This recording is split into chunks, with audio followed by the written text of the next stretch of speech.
Ultimate Bollywood doll जिन्होंने बहुत ही कम उम्र में, बहुत ही कम वक्त में पूरे बॉलीवुड में अपनी छाप छोड़ दी थी। उनका टैलेंट और खूबसूरती के चर्चे बहुत जल्दी ही लोगों के जुबान पे चढ़ गई थी और यही नहीं, लोगों के दिल में भी उन्होंने बहुत जल्दी ही जगह बना ली थी। वो थी the most beautiful of her time, the lovely and talented Divya Bharti. Divya Bharti was, I think, stunning as an actor. Like this she was. She was most unlike an actor like I thought of myself. I was the serious theatre guy and she was this completely wacky, fun-loving girl. And लेकिन उस time तक किसी को ये अंदाजा नहीं था कि दिव्या भारती की जर्नी इतनी छोटी होगी। Let's go back to the starting. Wherever God leads me, I'm walking on His footsteps.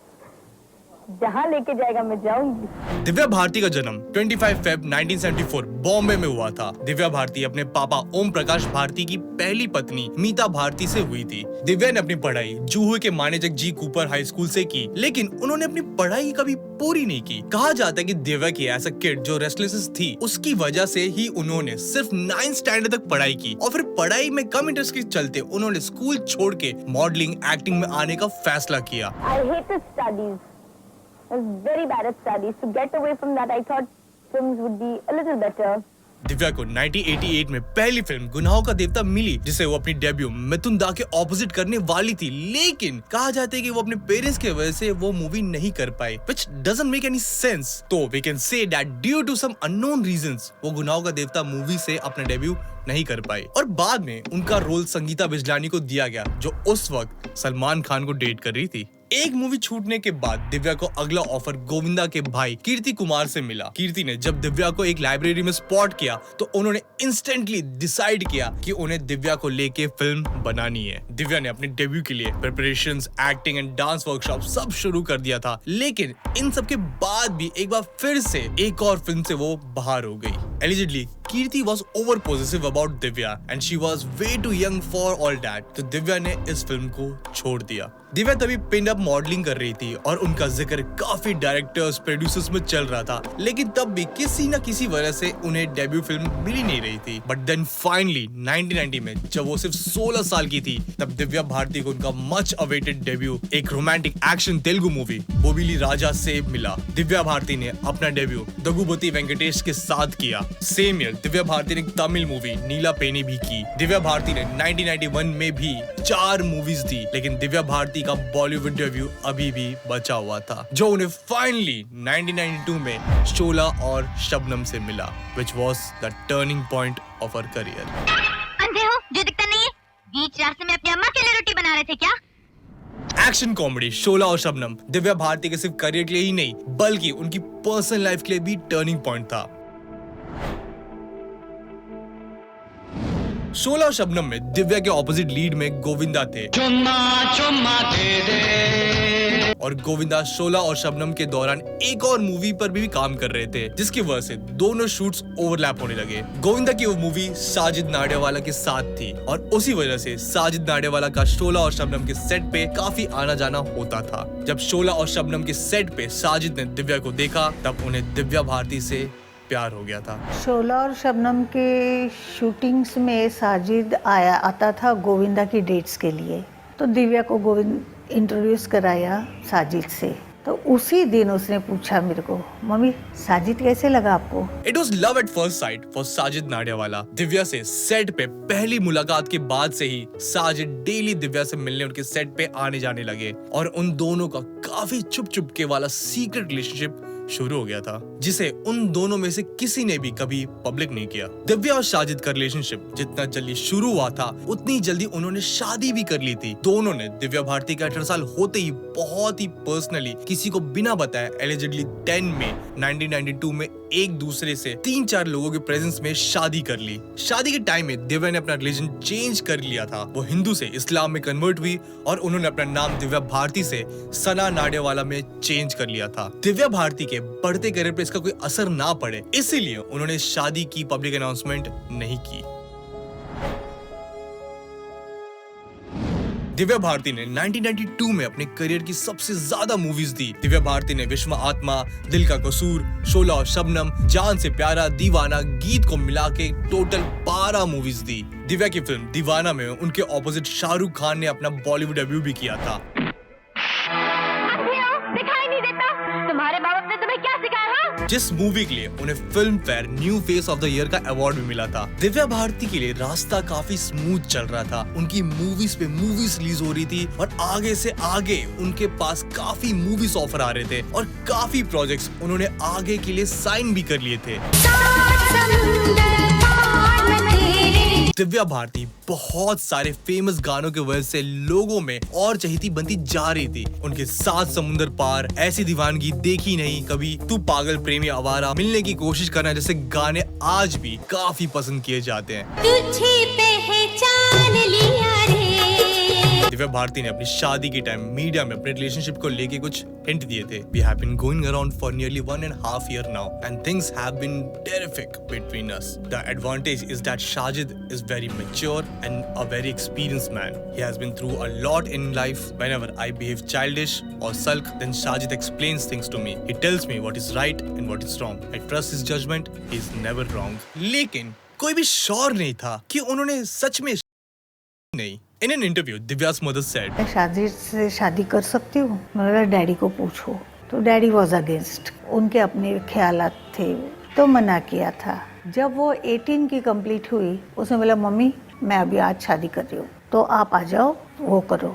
तो मैंने कहा नहीं दिव्या मैं नहीं आ सकती, विटनेस। मैंने बोला मैं विटनेस नहीं बन सकती क्योंकि डैडी को तुम बता नहीं रहे हो कि हाँ तो डैडी को बताओ तब मैं आती हूँ। तो उसने बोला ठीक है आप बताओ। तो शादी के दिन शाम को मेरे को उसने बुलाया, शादी हो गई दिन में, शाम को बुलाया। दिव्या भारती ने उस टाइम बिना किसी फिल्मी बैकग्राउंड से होते हुए ऑडियंस के दिलों में और प्रोड्यूसर्स और डायरेक्टर्स की प्रायोरिटी लिस्ट में अपनी पक्की जगह बना ली थी। Got a clear complexion.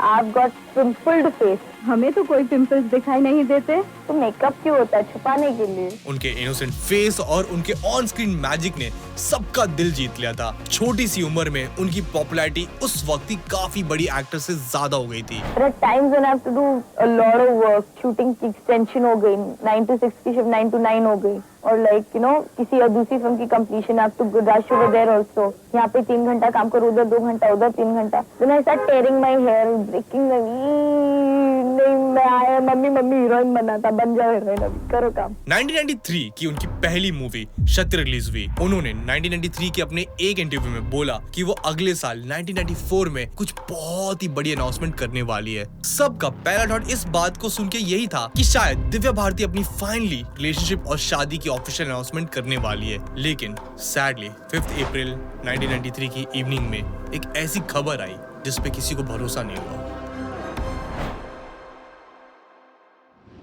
5 अप्रैल को दिव्या भारती चेन्नई में एक शूट खत्म करके मुंबई अपने घर वापस आई थी। दिव्या भारती उस शाम फैशन डिजाइनर नीता लुला से अपनी अपकमिंग फीचर आंदोलन के लिए मिलने वाली थी। नीता अपने हस्बैंड के साथ दिव्या के घर पहुंची। उन तीनों के अलावा घर में दिव्या भारती की हाउस हेल्प अमृता भी थी। नीता लुला और उनके हस्बैंड और दिव्या तीनों बाहर ड्रिंक कर रहे थे और उनकी हाउस हेल्प उस वक्त किचन में थी। उनके बैठे करीब 30 मिनट ही हुए होंगे कि तभी ड्रिंक्स और बातों के बीच से उठ के दिव्या भारती जाके अपने बालकनी के लेज पे बैठ गई। इट इज सैड कि उनके घर की बालकनी पे कोई रेलिंग नहीं थी। जब कुछ देर बाद दिव्या भारती वापस अंदर आने के लिए उठी तो एलिजिडली उनका बैलेंस बिगड़ा और वो 5th फ्लोर से सीधा नीचे गिर गई। नीचे गिरने पर जब एम्बुलेंस बुलाई गई तब तक उनकी सांसें चल रही थी, लेकिन हॉस्पिटल जाने तक फेटल इंजरीज और इंटरनल ब्लीडिंग की वजह से उनकी डेथ हो गई। और सिर्फ 19 साल की उम्र में ही दिव्या भारती सबको छोड़ के चली गई। उनकी डेथ का पूरी दुनिया को बहुत बड़ा धक्का लगा। कोई मान ही नहीं पा रहा था कि उनकी बॉलीवुड डॉल अब नहीं रही और लोग ये भी एक्सेप्ट नहीं कर पा रहे थे कि ये एक एक्सीडेंटल डेथ है। लोगों ने दिव्या भारती की डेथ को मर्डर बताने के लिए हर तरीके की कंट्रोवर्सीज लगाई। किसी का कहना ये था कि उनके खुद के पति साजिद नाडियावाला ने ही धक्का दिया है क्योंकि दिव्या और साजिद की कुछ ही दिन पहले ही लड़ाई हुई थी and she had also threatened him to reveal his links with Dawood Ibrahim. उस टाइम अंडरवर्ल्ड काफी मूवीज पर पैसे लगाता था और साजिद नाडियावाला का तो खुद का एक प्रोडक्शन हाउस था, तो साजिद का इब्राहिम से लिंक होना इज क्वाइट पॉसिबल।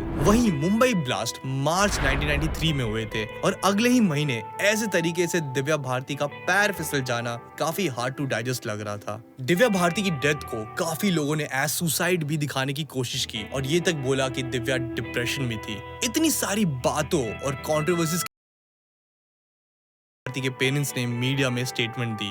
मस्ती मस्ती में उसने एक्सीडेंट हो गया होगा, बिकॉज सुसाइड करने वाली उसकी नेचर ही नहीं थी। वो दूसरे को मारेगी, खुद क्या मरेगी ना। उनके फादर ने ये कहा, There was no question of suicide or murder. Yes, she did drink a bit, but how much can you drink in half an hour? She was not depressed. She was the kind to give you depression. It was an accident. She sat on a ledge, lost her balance and fell. Sadly, all flats had grills except hers. Cars would always be parked below, but that night there was not a single one. She fell directly on the ground. It is said that Sajid Nadiadwala treated Divya's parents as his own और दिव्या के जाने के बाद साजिद ने एक बेटे की तरह हर रिस्पॉन्सिबिलिटी पूरी की और साजिद ने फाइनली नवंबर 2000 में जर्नलिस्ट वारदा खान से शादी कर ली। आज वो कहाँ पहुंची है या उसका क्या डिमांड है, अगर वो ये समझती, अगर दिमाग में उसके ये आ जाता कि आई एम समथिंग, तो अपने आप का केयर ले लेती। 1993 की मूवी क्षत्रिय उनकी डेथ से पहले उनकी लास्ट फिल्म थी, लेकिन दिव्या भारती बहुत सारे प्रोजेक्ट्स पीछे अधूरे छोड़ गई। 90% शूट हो चुकी मूवीज में तक उन्हें रिप्लेस कर दिया गया। उनकी डेथ के बाद उनके 3 फिनिश फिल्म्स रंग, थोली मधु और शतरंज रिलीज हुए। उनकी अपकमिंग तेलुगु मूवी चिंतामणि को उनके ऑनर में कैंसिल कर दिया गया था। उसके अलावा 1995 में उनके आने वाली मूवी 2 कदम को भी कैंसिल कर दिया गया था, लेकिन धवन, लाडला, मोरा, दिलवाले, विजय पथ, आंदोलन, कर्तव्य, हलचर और अंगरक्षक, इन सब मूवीज में से उन्हें रिप्लेस कर दिया गया था। एक ऐसी एक्ट्रेस जो अपनी उम्र से बहुत आगे का काम कर रही थी, एक ऐसी एक्ट्रेस जिन्होंने इतनी कम उम्र में बिना किसी फिल्मी बैकग्राउंड के मूवीज में सिर्फ अपने टैलेंट से जगह बना ली थी। ऐसी एक्ट्रेस जो ऐसा एक्सीडेंट और डेथ बिल्कुल डिजर्व नहीं करती थी। That bubbly girl would have been a star now and we lost her way too soon. Divya Bharti needs to be known for her contribution to this industry. 3 साल में 21 मूवी देके उन्होंने सबके मन में जो अपनी जगह बनाई थी, उसके लिए उन्हें याद किया जाना चाहिए, ना कि 19-year-old जो बालकनी से गिर के एक्सीडेंटली मर गई या फिर मार दी गई। तो तुम्हें क्या लगता है, क्या हुआ दिव्या भारती के साथ? क्या उनकी डेथ एक एक्सीडेंट थी या इसमें एक बहुत बड़ी कंट्रोवर्सी थी? और अगर तुम्हें दिव्या भारती की जर्नी के बारे में पता है तो उनकी कौन सी फिल्म तुम्हारी फेवरेट है, पहले ये चीज हमें कमेंट सेक्शन में जरूर बताना। एंड अगर तुम इस चैनल पे नए हो तो इस चैनल को सब्सक्राइब करना बिल्कुल मत भूलना। साथ में वो जो बेल आइकन दिख रहा है उसको दबाना बिल्कुल मत भूलना। ऐसे वीडियोस और भी फ्यूचर में आते रहेंगे। तब तक के लिए मिलते हैं अगले वीडियो में। Okay, bye. मैं कदे सी जान तेरी हुण क्यों हाँ